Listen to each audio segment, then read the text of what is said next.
Avec 750 000 km², soit une fois et demie la taille de la France métropolitaine, Bornéo est la quatrième plus grande île du monde derrière l'Australie, le Groenland et la Nouvelle-Guinée. Mais sa particularité est que la forêt de Bornéo est un des poumons de la planète, doublé d'un extraordinaire écosystème composé de nombreuses espèces endémiques. C'est pour cela que la préservation de Bornéo et sa forêt est un des enjeux majeurs du XXIe siècle.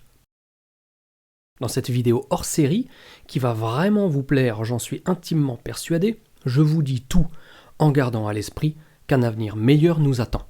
Et pour ceux qui voyageront à ma compagnie à Bornéo l'année prochaine, eh bien, ce sera aussi une superbe entrée en matière pour découvrir ce qui vous attend là-bas. Pour les autres, ne soyez pas aussi impatients.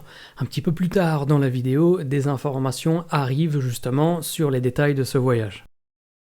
Au cours des dernières décennies, la forêt de Bornéo a connu une déforestation massive, se comptant en dizaines de millions d'hectares, principalement due à l'expansion de l'industrie de l'huile de palme. Cette déforestation a eu des conséquences graves sur la biodiversité, y compris la menace pour des espèces emblématiques comme l'orang-outan, ou tout simplement endémiques comme le singe nasique.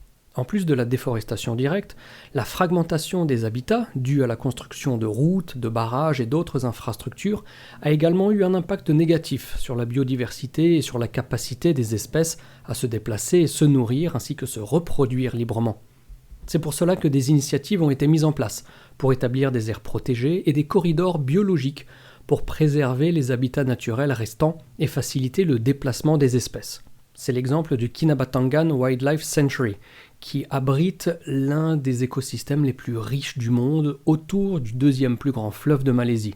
On a aussi l'exemple d'un Australien qui voulait commencer la production d'huile de palme et qui un jour est tombé nez à nez, sans mauvais jeu de mots, avec les singes nasiques, desquels il est tombé éperdument amoureux, et depuis, il a transformé les terrains qu'il avait achetés en réserves d'habitat naturel.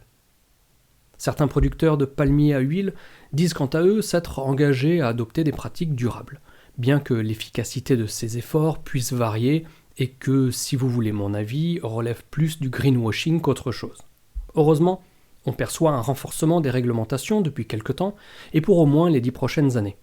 Il est probable que les gouvernements locaux et internationaux renforcent encore les réglementations environnementales pour limiter la déforestation et promouvoir des pratiques agricoles plus durables, contribuant à réduire la pression sur les forêts naturelles en fournissant aux agriculteurs des moyens de subsistance alternatifs. L'utilisation de technologies telles que la télédétection par satellite et l'intelligence artificielle pourrait également aider à surveiller et à lutter de manière plus efficace contre la déforestation, notamment illégale. Sans oublier les campagnes de sensibilisation du public et l'engagement des communautés locales qui seront essentielles pour promouvoir la conservation et encourager les pratiques durables pour protéger cet écosystème vital.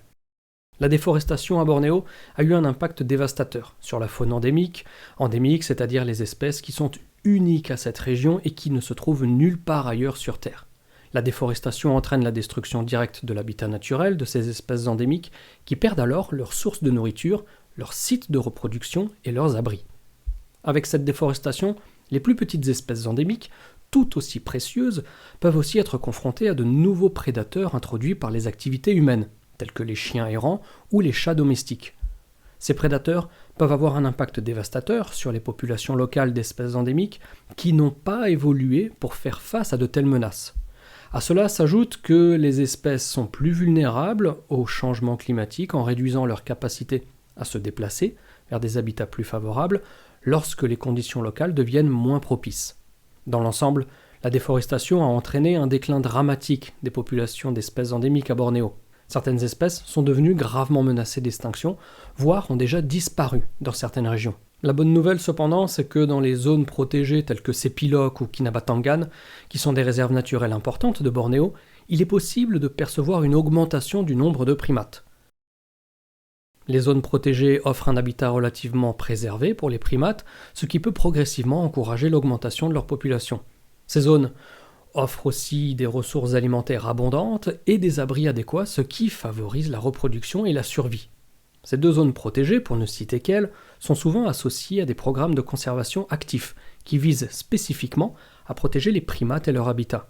Ces programmes peuvent inclure des mesures telles que la surveillance des populations, la restauration de l'habitat et la sensibilisation du public. Toutefois, il est important de noter que l'augmentation du nombre de primates dans les zones protégées n'est pas toujours garantie. Les pressions environnementales, telles que le changement climatique, la fragmentation de l'habitat et les nouvelles maladies peuvent également affecter les populations de primates, même dans ces zones protégées. Bien que les zones comme Sepilok ou Kinabatangan puissent offrir un refuge important pour les primates, d'autres facteurs doivent également être pris en compte pour évaluer l'impact global de la conservation sur ces populations. Nous parlions à l'instant de la sensibilisation du public. C'est vrai qu'il y a un effet vertueux véhiculé par le tourisme pour soutenir les bonnes initiatives de conservation et soutenir les communautés locales tout en minimisant l'impact sur l'écosystème. C'est un défi complexe, mais parfaitement réalisable. Il existe quelques stratégies pour équilibrer ces objectifs, comme le développement du tourisme durable, qui met l'accent sur la préservation de l'environnement et le respect des cultures locales. Cela peut inclure des pratiques telles que la réduction des déchets, la conservation de l'eau et de l'énergie, la sensibilisation environnementale ou la sollicitation des communautés locales dans la planification et la gestion du tourisme. Cela peut se faire par le biais de programmes de formation, de partenariats avec des entreprises locales ou en encourageant la participation des habitants dans toutes les étapes de ces initiatives, tout en veillant à ce que les bénéfices du tourisme reviennent aux communautés sous forme d'emplois, de revenus et de développement économique durable.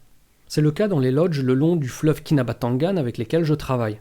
Les staffs sont composés exclusivement de gens venant des villages alentours, accessibles uniquement par bateau.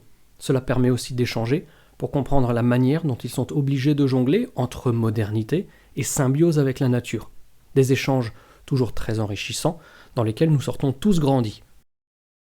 Et à ce sujet, si vous avez envie de découvrir la Malaisie, avec son étonnante capitale Kuala Lumpur, mais aussi Bornéo, avec toutes ses espèces emblématiques, endémiques, ainsi que toute cette grande forêt, cette jungle primaire dont je parle, eh bien sachez que j'organise l'année prochaine un voyage à Bornéo avec un nombre limité de places. Donc si vous avez envie de rejoindre l'aventure, n'hésitez pas à aller dans la description de la vidéo où vous retrouverez le lien avec toutes les infos utiles, ou alors, normalement, il y a aussi à l'écran un petit i qui s'affiche sur lequel vous pouvez cliquer pour, une fois de plus, accéder à toutes ces infos. Et puis c'est vrai que, globalement, on retrouve plus de sensibilisation aux enjeux environnementaux de la part des étrangers.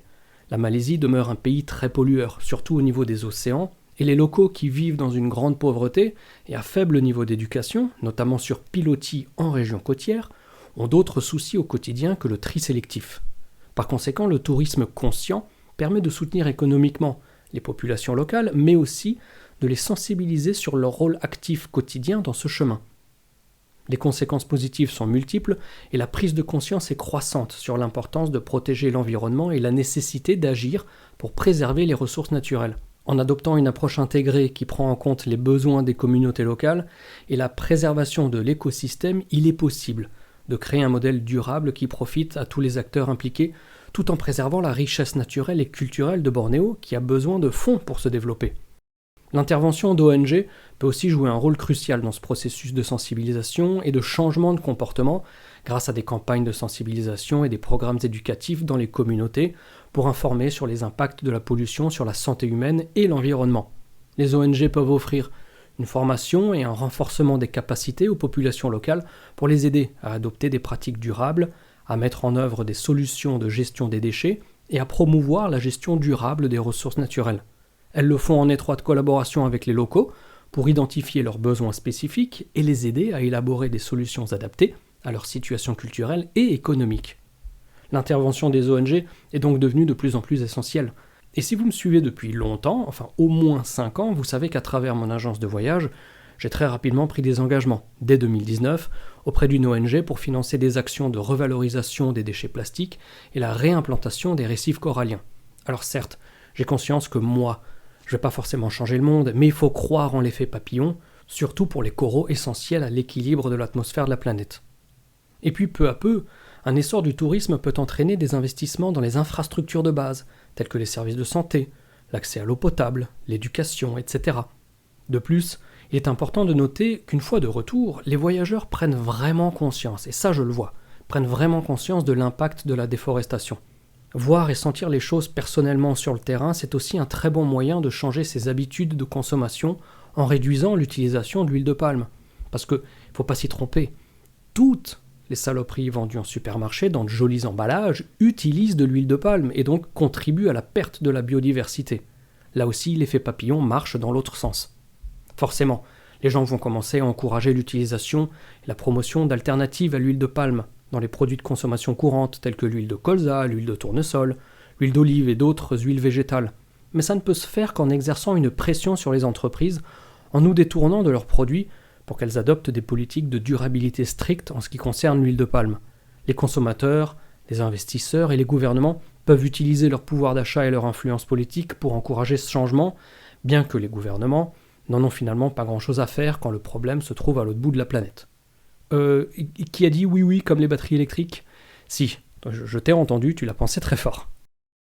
Le mieux serait dans un premier temps d'arriver à plus travailler en collaboration avec les pays producteurs d'huile de palme pour promouvoir des pratiques de production durable et soutenir le développement économique et social des communautés sans sacrifier pour autant l'environnement. En combinant ces approches, il est possible de réduire progressivement la demande d'huile de palme dans les pays occidentaux, tout en encourageant des pratiques de production durable et éthique à l'échelle mondiale. Alors quel avenir pour Bornéo, cette île extraordinaire ? Prédire avec prédiction les taux de déforestation pour les 10 prochaines années, c'est difficile, en raison de la complexité des facteurs impliqués, tels que les politiques gouvernementales, les fluctuations des marchés mondiaux des produits forestiers, les pressions économiques et démographiques de toutes parts, ainsi que les efforts de conservation en cours. Les politiques de gouvernement, telles que les réglementations environnementales, les politiques de protection des forêts et les incitations à la durabilité, joueront un rôle crucial, ça c'est certain, dans les taux de déforestation à l'avenir. La demande mondiale en produits forestiers, tels que le bois, le papier et l'huile de palme, continuera également de façonner les taux de déforestation de Bornéo.